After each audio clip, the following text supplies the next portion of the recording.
Hi everyone. So we have started the party system in India. उसमें हमने first 2 lectures में देखा था. फर्स्ट में हमने कुछ बेसिक्स देखे थे, पार्टी क्या होती है, पार्टी सिस्टम क्या होता है और पॉलिटिकल पार्टीज़ का काम क्या होता है.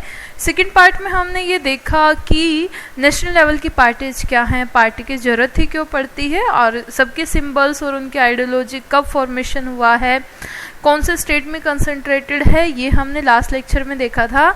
So this is your last and the final lecture जिसमें हम पॉलिटिकल पार्टीज़ को सम अप करेंगे और ये देखेंगे कि चैलेंजेस क्या क्या हैं. मेनली इस लेक्चर में होने वाला है थोड़ा बहुत स्टेट पार्टीज़ के बारे में हम पढ़ेंगे और फाइनल जो हम देखेंगे जो मोस्ट इम्पोर्टेंट है कि पॉलिटिकल पार्टीज़ में क्या क्या कमियां हैं, क्या क्या डिफेक्ट हैं और उनको हम कैसे सुलझा सकते हैं. आपके क्या सजेशंस हैं आप भी बताइएगा कि कैसे हम पॉलिटिकल पार्टीज़ में रिफॉर्म्स ला सकते हैं. तो let's start our chapter with state parties. सबसे पहले हम समझने की कोशिश करेंगे स्टेट पार्टीज क्या होती हैं. चलिए स्टार्ट करते हैं. State parties. स्टेट पार्टी का मतलब है कि ऐसी पार्टी जो स्टेट में ही कंसंट्रेटेड है. अभी तक हमने नेशनल लेवल की पार्टी 6 पार्टी हमने देखा था. अभी थोड़ा सा फिगर चेंज हो गया है जो हम नया भी इसमें ऐड कर देंगे. Other than major 6 parties, most of the major parties of the country are classified the election commission as state party. यानी कि जो 6 हमने देखे हैं, इधर आपकी नेशनल लेवल की पार्टी आप देख रहे हो जिसमें आपने कमल वाला देखा या फिर वोच वाली, हाथ वाला, हाथी और सीपीआई और सीपीआईएम. इन 6 पार्टी के अलावा जो इस तरफ वाली पार्टीज आपको दिखाई दे रही हैं ये आपकी रीजनल पार्टी बोल सकते हैं या फिर हम इनको स्टेट पार्टीज बोल सकते हैं. इनको रीजनल पार्टीज भी कहा जाता है. पार्टी जैसे समाजवादी पार्टी है या राष्ट्रीय जनता दल है, ऐसे बहुत सी पार्टीज हैं जैसे बीजू जनता दल, सिक्किम डेमोक्रेटिक फ्रंट, मिजोरम, जो कुछ स्टेट में ही सिमट के रह गई हैं. तो इन सबको जो है स्टेट के इलेक्शन में ये बहुत ज़्यादा रोल प्ले करती हैं. तो some of this party like Biju Janata Dal, Sikkim Democratic Front, Mizo National Front, they are conscious about their state identity. अपने स्टेट के आइडेंटिटी को खोना नहीं चाहते हैं. Over the last 3 decades, the number and strength of these party has expanded. पिछले लगभग 3 दशकों में इनके स्ट्रेंथ में जो है वो इजाफा हुआ है जिसने हमारी पार्लियामेंट को और ज़्यादा डाइवर्स बना दिया है. ऐसा किस वजह से हुआ? क्योंकि दौर जो चला था वो था गठबंधन वाली सरकारें जिसमें कोई भी एक पार्टी जो है वो प्रॉपर मेजोरिटी के साथ नहीं आती थी और यदि मेजोरिटी के साथ नहीं आएगी तो अब उसको अलायंस बनाना पड़ेगा, गठबंधन बनाना पड़ेगा. और ऐसा हमने देखा since 1996 nearly every one of the state party they have got an opportunity to be a part of one और the other national level coalition party. 1996 से 2004 तक हम देखते हैं, 4 से 14 तक भी ये चीज़ रहती है कि छोटे छोटे जो स्टेट लेवल की पार्टी हैं वो भी गठबंधन बना के पार्लियामेंट में सरकार में भागीदारी दिखा रही थी. कोलिशन सरकार इन्होंने बनाई है. इससे हमारी कंट्री का फेडरलिज्म और डेमोक्रेसी दोनों के दोनों और भी ज़्यादा स्ट्रॉन्ग हो जाते हैं. अब मेनली हम फोकस करेंगे challenges to political parties. Political parties के सामने चैलेंजेस क्या क्या हैं, क्या क्या कमियां हैं जिनको सुधारना चाहिए. बच्चों, first challenge is the lack of internal democracy within party. हम कंट्री में डेमोक्रेसी की बात करते हैं कि हमारे देश में जो है वो लोकतंत्र होना चाहिए, लेकिन जब हम पार्टीज को देखते तो पार्टी में कोई डेमोक्रेसी नहीं है. परिवार की राजनीति चल रही है. एक परिवार जो है उससे बाहर जो है कोई भी लीडर नहीं बन पा रहा है. चांस ही नहीं दिया जाता है लोगों को, इलेक्शन नहीं कराए जाते पार्टी में. आम जनता को पता ही नहीं चल रहा होता कि जो है पार्टी में क्या चल रहा है. इवन आप किसी भी पार्टी के मेंबर भी बन जाओगे तो आपको पता ही नहीं चलेगा फिर भी पार्टी में क्या हो रहा है. तो उसी चैलेंज में फर्स्ट से हम शुरुआत करते हैं. Lack of internal democracy within party. Party के अंदर जो है वो डेमोक्रेसी नहीं है. और डेमोक्रेसी में क्या होता है? डेमोक्रेसी का मतलब होता है जनता का शासन, यानी कि पार्टी के जितने भी लोग होंगे सबको इक्वल पावर मिलेगी. लेकिन आप किसी भी पार्टी की बात करके देखो, चाहे आप कांग्रेस की बात करो, क्या सोनिया गांधी, राहुल गांधी, प्रियंका गांधी ने कोई डिसीजन ले लिया तो क्या पार्टी के मेंबर कुछ कर सकते हैं? कुछ भी नहीं कर सकते, उनको पता भी नहीं चलेगा. तो ऐसा ही है, ऐसा हर पार्टी में होता है. All over the world, there is a tendency in political parties towards the concentration of power in one or few leaders at the top. जो टॉप मोस्ट लीडर हैं, 2-3, उनके हाथों में ज़्यादा से ज़्यादा पावर है, और जो छोटे मोटे मेंबर हैं उनको पता भी नहीं चलता क्या हो रहा है क्या नहीं हो रहा. Party don't keep membership register. कौन कब मेंबर बन रहा है, कितने लोग पार्टी में नए ऐड हुए, उनका रिकॉर्ड तक नहीं रखा जाता है. They do not hold organisational meeting. Party की मीटिंग रेगुलर मीटिंग होनी चाहिए, चाहे पार्लियामेंट की मीटिंग हो या पार्टी की मीटिंग हो या घर परिवार की मीटिंग हो. यदि आपकी मीटिंग रेगुलर होती रहेंगी तो जो भी आपके मन में गिला शिकवा है वो आप बता सकते हो. तो कई बार ये देखा गया है, कई बार क्या मैक्सिमम टाइम ये देखा गया है कि पार्टी जो है अपना मेंबरशिप रजिस्टर नहीं रख रहे हैं, ऑर्गेनाइजेशन की मीटिंग नहीं हो रही हैं, और इंटरनल इलेक्शंस जो हैं वो रेगुलरली नहीं हो रहे हैं. पार्टी में जो है इलेक्शन जिले के लेवल पे होता है, प्रदेश के लेवल पे होता है, स्टेट लेवल पे होता है, तो पार्टी का भी इलेक्शन होता है, और ऐसा देखा गया है कि वहाँ पे इलेक्शन ही नहीं कराए जा रहे हैं पार्टीज में. Ordinary member of the party don't get sufficient information on what happens inside the party. जो आम जनता है, छोटे मोटे जो लोग हैं, उनको पता ही नहीं चल रहा होता कि पार्टी में क्या चल रहा है क्या नहीं चल रहा है, उनको प्रॉपर इन्फॉर्मेशन भी नहीं मिलती है. They don't have the means or the connection needed to influence the decision. ना उनके पास कोई तरीका है कि कैसे वो अपनी बात को पहुंचा सकते हैं, कैसे इन्फ्लुएंस कर सकते हैं, प्रेशर डाल सकते हैं. ऐसा दिखता है कि जो लीडर्स हैं, मेन जो लीडर्स हैं 2-3, उनके पास ज़्यादा पावर है, और पार्टी तो सिर्फ नाम मात्र की है. सारी की सारी पावर का यूज जो है वो लीडर्स ही कर रहे हैं. और वो लीडर्स कितने हैं, बहुत कम लीडर्स हैं, फ्यू हैं, 2 या 3 होंगे. Few leaders exercise paramount power in the party. Those who disagree with the leadership find it difficult to continue in the party. और जो उनसे सहमत नहीं होते हैं, डिसएग्री होते हैं, उनको जो है डिफिकल्ट लगता है. मतलब डिसएग्री होते तो उनका कुछ होता ही नहीं है, वो पार्टी के साथ कंटिन्यू नहीं कर पाते, पार्टी छोड़ देते हैं क्योंकि उनकी बातों को सुना ही नहीं जाता है.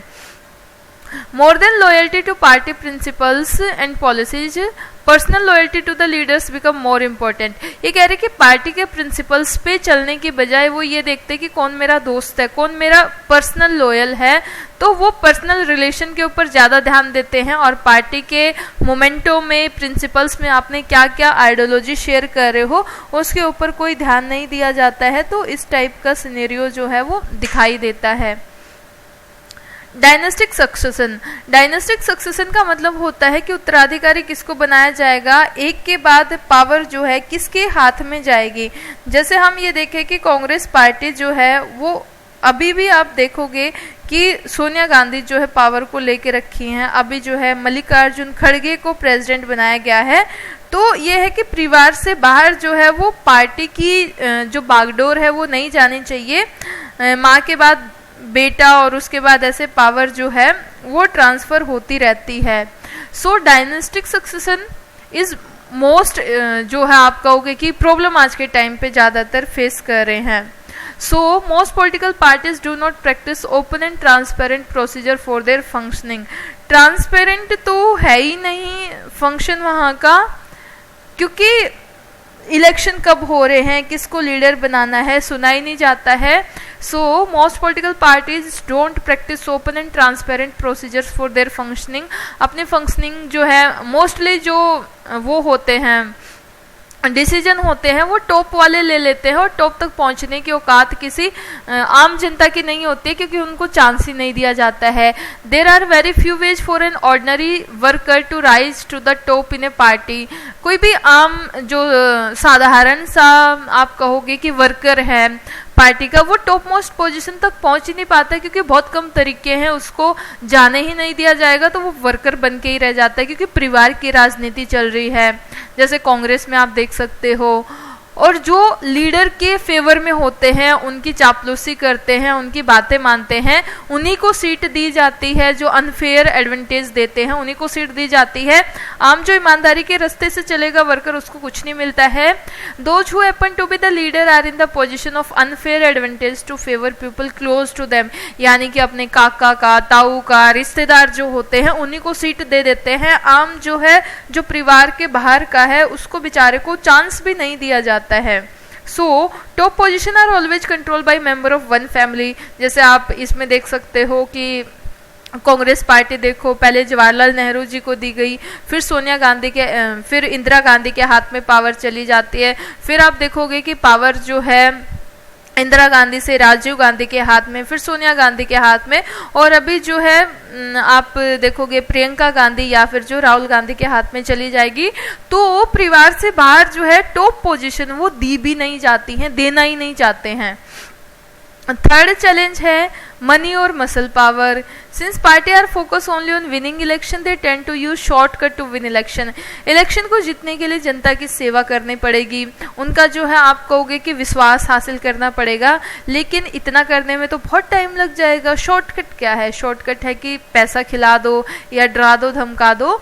तो ये होते कि ये शॉर्टकट मेथड का यूज करते हैं। शॉर्टकट में आएगा ब्राइब, रिश्वत देना, बूथ को कैप्चर कर लेना, वोटर्स को डरा के धमका के अपने फेवर में वोट डालना और बोगस वोटिंग करना, यानी कि लोगों ने वोट डाला ही नहीं था उनके नाम पे, आपने ही वोट डाल दिया और उनको मार पीट के भगा दिया। तो इस टाइप की मेथड का जो है यूज करते हैं। They tend to nominate those candidate who have और can raise lots of money. जब पार्टी किसी भी कैंडिडेट को सीट देती है तो बदले में पैसा लेती है, और जो जितना ज़्यादा पैसा देगा उसी को पार्टी की सीट दी जाती है। तो करोड़ों में जाके, कई करोड़ों में जो है सीटें बिकती हैं, क्योंकि इनको सीटें जो है बेचने की आदत होती है। तो जितना ज़्यादा जो बोली लगाएगा उसको सीट दी जाती है। Rich people and companies who give fund to the parties tend to have influence on the policies and decision of the party। जो रिच लोग हैं, जो पार्टी को पैसा खिला रहे हैं, वो पार्टी के डिसीजन मेकिंग को इन्फ्लुएंस करते हैं। ये होता ही रहता है। दूसरा, पार्टी जो है क्रिमिनल्स को भी स्पॉट करती है। ऐसा कोई भी हमने देखा होगा कि ज़्यादातर जो हमारे नेता होते हैं कई बार जेलों में भेज दिया जाता है, उन्होंने कोई क्राइम किया होता है। तो कई केसेस में ऐसा भी माना गया है कि इलेक्शन को जीतने के लिए पार्टी जो है क्रिमिनल्स को भी फेवर करती है।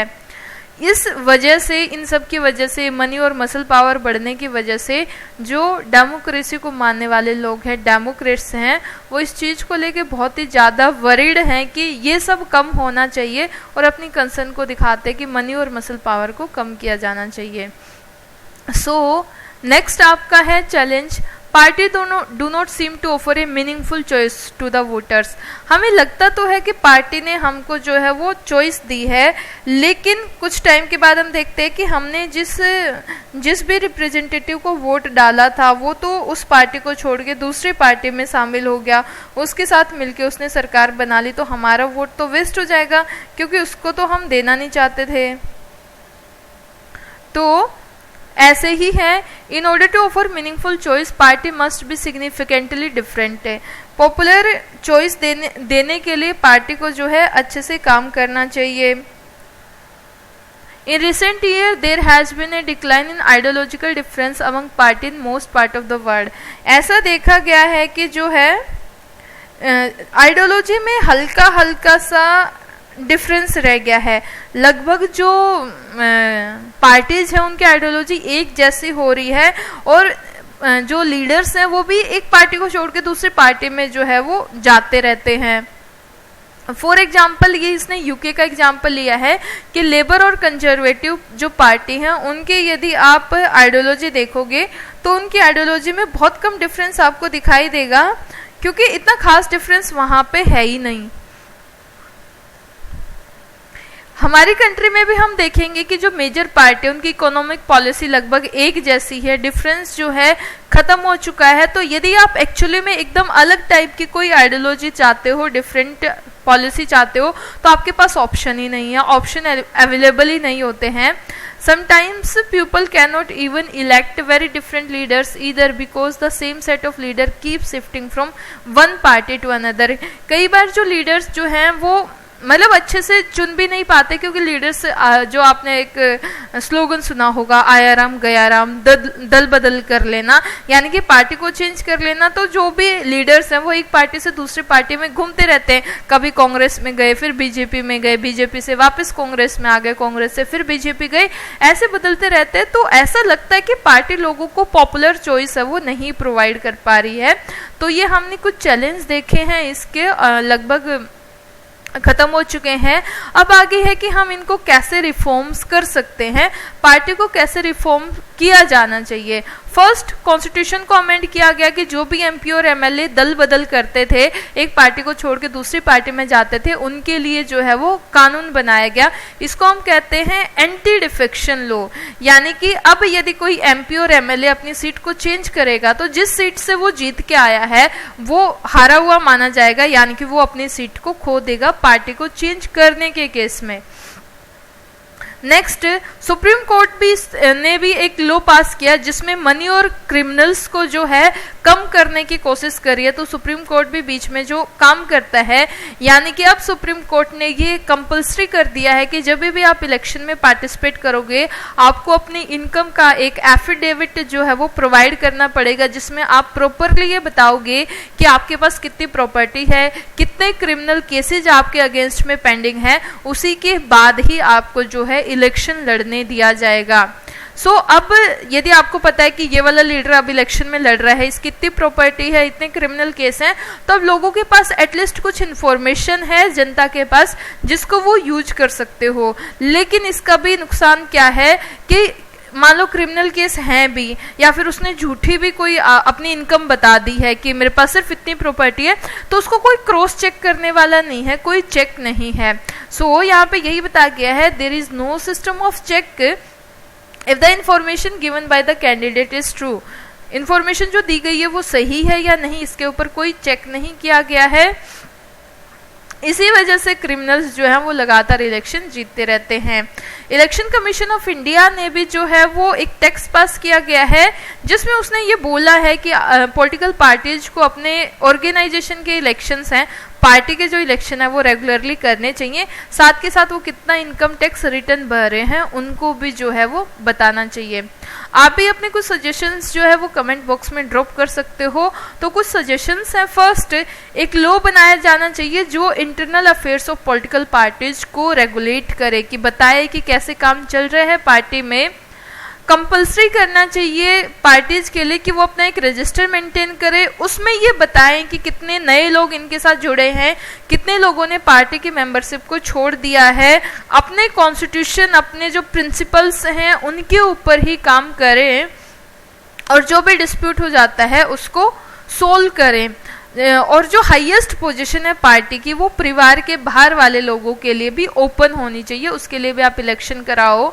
It should be made mandatory for political party to give reservation to female candidate, यानी कि एटलीस्ट 1/3 जो सीटें हैं वो महिलाओं के लिए रिजर्व होनी चाहिए, ऐसा बोला, मतलब होना चाहिए।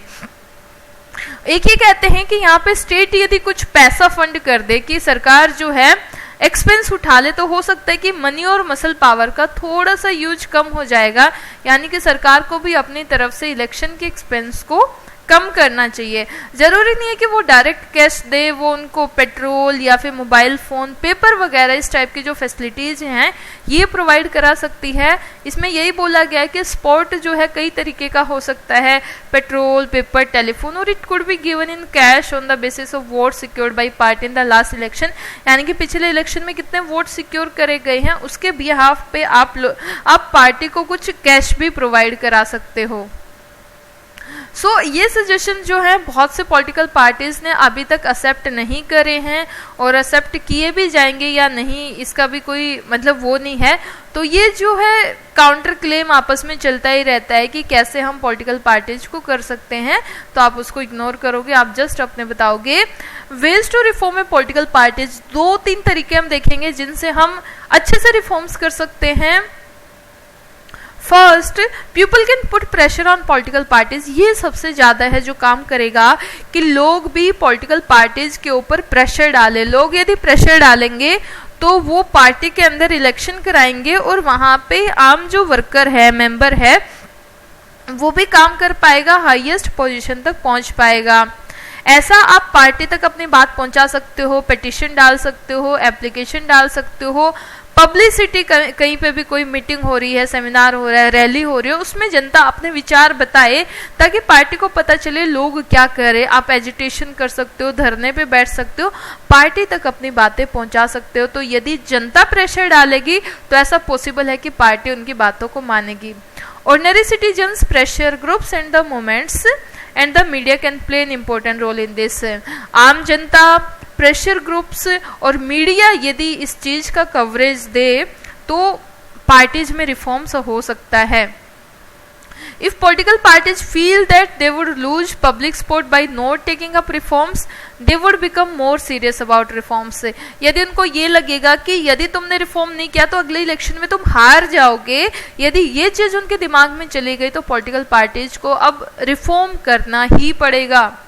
Secondly, political parties can improve if those who want this join political parties. Political parties can improve if those who want this join political parties. यानी कि यदि ज़्यादा से ज़्यादा लोग जो है वो पार्टिसिपेशन करके दिखाएंगे, पब्लिक पार्टिसिपेशन होगा तो डेमोक्रेसी को और भी ज़्यादा सुधारा जा सकता है. यानी कि पार्टी कुछ कर रही है, कुछ नहीं कर रही है, हम कुछ बताए ही ना, अच्छा किया बुरा किया हमने कुछ बताया ही ना, तो पार्टी को पता ही नहीं चलेगा. तो ज़्यादा से ज़्यादा जब हम पार्टी के बारे में जानेंगे, अपनी बात पार्टीज तक पहुँचाएंगे, यानी कि पार्टिसिपेशन जब मजबूत होगा तभी जाके हम ये उम्मीद कर सकते हैं कि पार्टी अपने में रिफॉर्म्स करेंगी. So it is difficult to reform politics if ordinary citizens don't take part in it.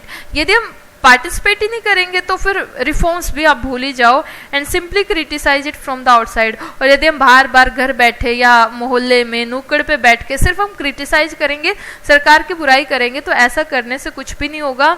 The problem of bad politics can be solve by more and better politics. तो जो बैड पॉलिटिक्स चल रही है उसको ज़्यादा से ज़्यादा पार्टिसिपेशन करके हम ठीक कर सकते हैं.